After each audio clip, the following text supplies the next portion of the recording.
Šiandien muzikinio Rusio laidą pradėsime Vilniuje. Žiūrėdami puikų lietuvių liaudės šokį, funikulia. Ir Dovarai, ateik, kolega, puikus iššokėjau. Ateikite, turime staigmeną laidos žiūrovam. Norime, mūsų laida pasižymi konkursų gausa, todėl mes įsigėme dar vieną prizą, pralošinėjimsime tiesiai iš Vilniaus laikraštį su visų muzikinio Rusio laidos kolektyvo parašais. Taigi, siųskite mums elektroniniu paštu atsakymus į klausimą. Koks yra jo ir jo vardas? Laimėsite. Šiuo adresu muzikinis rusys tv@gmail.com. Pagaliau išmokau adresą. Ir štai muzikinė Rusai žiūrovai. Jūsų ekranuose grupės Arbata, lyderis įkūrėjas Siela Andrius. Ir kaip dar jis vadinasi? Sala. Ir pašnekinsime šitą puikų žmogų. Pirmas klausimėlis. Grupė įsikūrė 2001 metais. Ir užmiršau ką paklausti. Pabaikite, kolega, klausimą. Taip, Audriaus, aš turiu pabaigti klausimą. Nuo 2001 metų, ar negyvoja ta grupė? Tai kaip keitėsi, kaip jos stilius keitėsi, muzikos grojimas ir taip toliau? Papasakot apie tai gal? Jo, žinai, pati grupė gal net įsikūrė, galima sakyti, nuo 96 metų. Dar anksčiau, ar ne? Jo, bet tiesiog 2001-aisiais tai kristalizavosi, buvo pats žmonių toks ratas, kurie jau pasiliko tie patys. O stilius keitėsi nuo to, kokie žmonės grodavo, žinai, nes vis tiek keičiasi žmonės, keisdavosi ir stilius šiek tiek, dėl to mes neturime tokio vieno stilių, kurio laikytumėmės ir gyventume. O dabar šiuo metu grupėje kiek yra narių ir ką jie atlieka? Žinau, kad jūsų būrys yra ganėtinai didelis. Ne, mūsų būrys yra pakankamai normalus, yra 5 žmonės, žinai. Tada normalu. Va, dar mūsų viena mergaitė, tai yra, tik tai, aišku, mes jos gal dabar šiandien nepamatysime. Tai va, o jo, šiandien ne, jis sakė, neprisijungs. Aišku, kai daugiau žmonių grupėje, kaip važiavimas į koncertus, vėl ten daugiau neiškyla, susisiekimų, visų problemų. Tai va, supranti, kaip 5, tai mes apskaičiavom, kiek maksimum gali būti grupiai žmonių, žinai, nes jei daugiau, tai mašinas netelpa. Tiesiog mes norėjom dar pučiamųjų, žinai, bet paskui nusprendėm, žinai, kam į mašiną netelpa, žinai.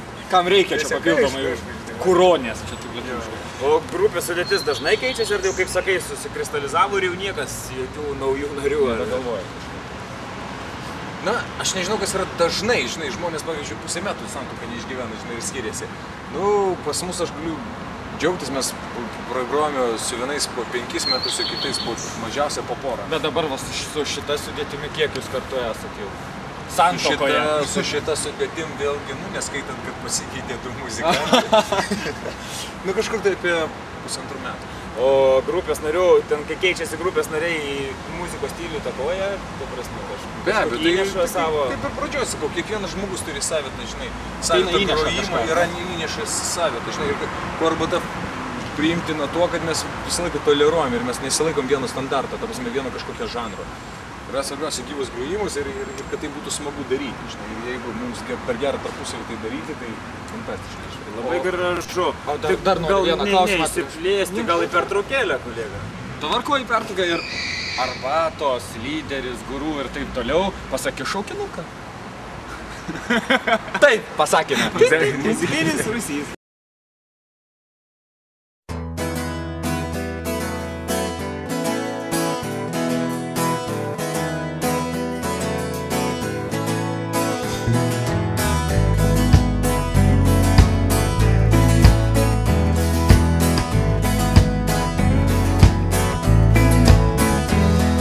Stebuklė, mano stebuklė, tu mindien ribulė šakos ir raudas greičiausiai kaušus, netrauksim kultūros plėto.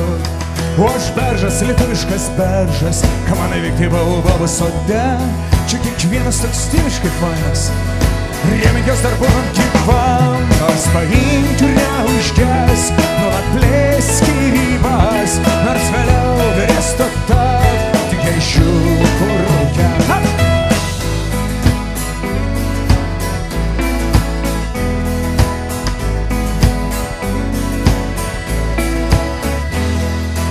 Kiek daug keistų dekoracijų, iš nejaukumo paimti ryšnyk, bėgi nematomais bėgiais, kampelink ar galėtum pradingt. O į tai kokim nesijaudink, tai valo tavo mintis, tai pripratom skirtis link saulės, užmiršom reikia aukti gilyn. Ai, nors paimk, neužges, nuolat skyrybas, nors vėliau grėstų tap tik ežiukų rūke. Nors paimk ir neužgesk, nuolat skyrybas, nors vėliau grėstų tap tik ežiukų rūke.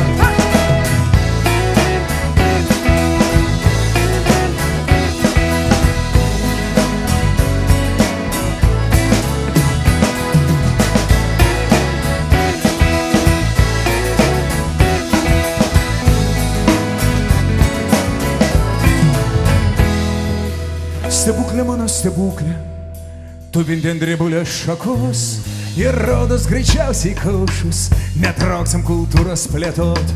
O aš beržas, lietuviškas beržas, ką man veikti baobabų sode, čia kiekvienas toks stiviškai fainas, narėmikės dar būnant gyvam, nors paimk ir neužgesk, nuolat plėsk skyrybas, nors vėliau grėstų tap tik ežiukų rūke. Nors paimk ir neužgesk, nuolat plėsk skyrybas, nors vėliau grėstų tap tik ežiukų rūke. Nors paimk ir neužgesk, nuolat plėsk skyrybas, nors vėliau grėstų tap tik ežiukų rūke. Nors paimk ir neužgesk, nuolat plėsk skyrybas, nors vėliau grėstų tap tik ežiukų rūke.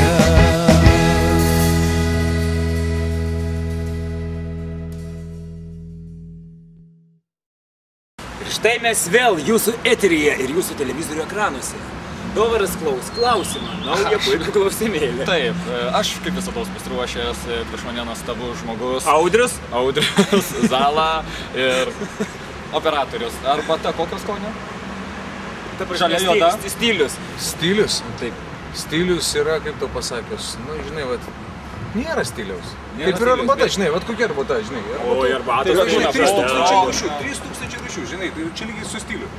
Nusakyt kiekvieną, tai plemba, visko po truputį, žinai. Aišku, grupė turi išleidusi porą albumų, jei neklystu, gal galėtum apie juos ką nors papasakoti. Plačiau iškelę. Na, išleido 2 albumus, tik tai Linkėjimai tau ir Molekulių džiaugsmai, Linkėjimai tau. Kam tai linkėjimai? pirmas- Linkėjimai tau. Ačiū. Dovar. Jo, Dovar. O Molekulių džiaugsmas man. Jo, žinai čia. Tai pirmas buvo kas? Linkėjimai tau. Ir tai buvo po 6 metų mūsų grojimo, buvo toks kaip ir geriausių dainų rinkinys ir jį tiesiog išleido į bombą. Ir viskas. Molekulių džiaugsmai jau buvo toks brandesnis mūsų ir daugiau muzikantų kviestinių kaip Alina Orlova, tenais Eglės ir Vedytė, oi dabar Raspaliauskai, nu daug muzikantų, kurie dar Kokšyla, su kuriais mes kartu kažką bandėm daryti, grojom ir eksperimentavom, tai va tas albumas išėjo toks, eksperimentinis. Gal ruošitės dar kokie albumai rašyti naują? O dabar mes paruošėm programą, kuri vadinasi Žiaurim Majaga, čia galima interpretuoti Čia rusiškai, Maksimą, žinai. Ne, čia lietuviškai, Žiaurim Majaga, tiesiog. žinai. Majaga. Tai va, ir šitą, nieko, dabar paruošėm naują programą ir mes su tą naują programą dabar grojame ir... Gal planuojat ją kaip nors? Jo, tai vat mes dabar žiūrime, kaip žmonės, kokias dainas, žinai, priima, kokius dainų nepriima. Kuriuos dėti albumą, ar ne? Taip, ir va taip čia automatiškai tokia atranka Tai savaiminė. daug yra, turi daug repertuarą didelį tų dainų. Kad net jeigu grojat koncertuose ir ką atrinkti. Ta prasme, tai aišku turim. Žinai, per tiek metų tai susikopė, galiausiai tu paimi seną dainą ir pertvarkai. Bet jinai nauja. Bet kitos grupės kaip tik padaro albumą, niekam nerodo tų dainų ir kai išleidžia albumą, tada pradeda groti jūsų atvirkščiai kažkaip pirmą sugroja, tada paskui daugiau išleidžia. grojat. Supranti, ne, dėl to, kad mes esam iš natūros patys, mes esam pankai visi. Ir žinai, ir mes darom taip, ne taip, kaip visi. Ir jeigu kažkas tai jau daro taip, tai reiškia, tai jau yra neįdomu. Jeigu tai kažkas tai daro, davai darom ne taip, kaip visi. Kad tai būtų nestandartiškai, kad taip pasakyt, jau mes darom kitaip, žinai, žinai. Tai šituo gražiu žodeliu Ir eisime į gatvę, paklausti klausimėlio, kurį uždavė. Tik taip dabar prašau. Guru, Zala, Jo. Nu ir koks tas klausimas? Tas klausimas būtų toks, kokia Lietuvos grupė užėmė aukščiausią vietą per visą Eurovizijos laikotarpį.